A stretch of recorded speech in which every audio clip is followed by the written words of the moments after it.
Mami, vamos estudar a Super Parashá dessa semana? Vamos! Mas em que Parashá nós estamos? A gente tá na Parashá Mishpatim. E nessa Parashá, Bnei Israel, eles estão logo depois do Matan Torá. No Matan Torá, Hashem deu a Torá para Bnei Israel. Deu a Torá e deu as mitzvot. Então, Bnei Israel está muito animado, eles estão muito entusiasmados. Finalmente, eles vão poder cumprir a Torá e os mitzvot e viver a vida deles de acordo com o que Hashem quer. Mas aí, no dia seguinte, começaram a ter problemas entre as pessoas. E eram problemas que, às vezes, nem eram intencionais. Por exemplo, uma pessoa estava com o boi dele andando e, de repente, o boi dela mordia uma outra pessoa. E agora, o que faz? Ela é culpada porque o boi dela mordeu o outro? Outro exemplo, 2 meninos estavam numa classe e aí então o Shimon, ele pediu para o Levi, você pode me emprestar a sua caneta? E Levi fala, claro. Então Shimon, ele está usando a caneta de Levi e de repente Shimon, ele perde a caneta. E agora, o que ele faz? O que ele é obrigado a fazer? Então, Bnei Israel, eles não sabiam o que fazer nesses casos. Então, eles foram para Moshe e falaram, Moshe, a gente quer viver a nossa vida de acordo com o que Hashem quer. A gente quer cumprir as mitzvot, mas a gente não sabe o que Hashem quer nessas situações. Por exemplo, o Shimon tem que pagar uma nova caneta para o Levi? Ou será que não? Ou será que, já que foi sem querer, eles não precisam fazer nada? A gente não sabe o que Hashem quer. E Moshe falou, não se preocupem.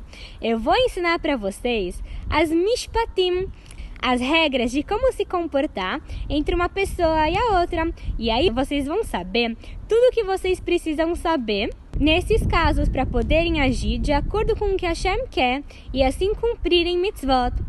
E Moshe, ele começou a ensinar. E o método de ensino dele era assim. Primeiro ele chamava Aharon, o irmão dele, e ele explicava a mitzvah. Aí depois, Aharon ele ficava do lado de Moshe e entravam novas pessoas, entravam os filhos de Aharon. E Moshe repetia a mitzvah de novo. Aí então, entravam novas pessoas, entravam os zkenim, os anciões. E Moshe repetia a mitzvah de novo. E aí, finalmente, entrava todo o povo. E aí Moshe repetia a mitzvah para eles. Então, assim, Moshe, ele repetia a mitzvah 4 vezes. E aí todo mundo ficava sabendo dessa mitzvah. E tinha que repetir 4 vezes, porque isso é uma lição pra gente. Isso é uma lição que quando a gente quer realmente saber de algum assunto, quando a gente está estudando de verdade, a gente precisa fazer a revisão do que a gente estudou. Porque se a gente só estuda uma vez, não fica muito claro no cérebro. Então precisa falar várias e várias vezes, e aí sim, com certeza, a gente vai lembrar do que a gente estudou. E então, Moshe ensinou para Bnei Israel as mishpatim, as regras que eles precisam saber. E essas regras geralmente fazem muito sentido. Por exemplo, se, num caso, o Reuven ele tem um livro muito bonito, e aí então o Shimon ele ficou com inveja. Então ele foi lá e ele roubou aquele livro bonito do Reuven. Então o Shimon ele fez uma coisa muito feia.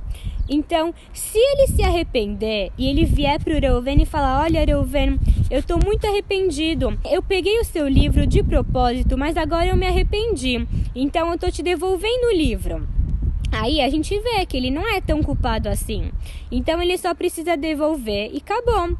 Agora, se o Shimon ele não se arrepender, ele roubou mesmo, mas quando ele roubou, tinham outras pessoas que estavam vendo. Então essas outras pessoas que estavam vendo, elas vão para o Reuven e elas falam, olha, o Shimon, ele roubou o seu livro. Então, agora nesse caso, o Shimon ele não se arrependeu.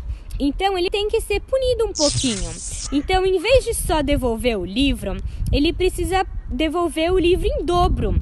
Ou seja, ele precisa devolver o livro e também ele precisa pagar o quanto o livro vale, porque aí ele vai aprender a não roubar mais.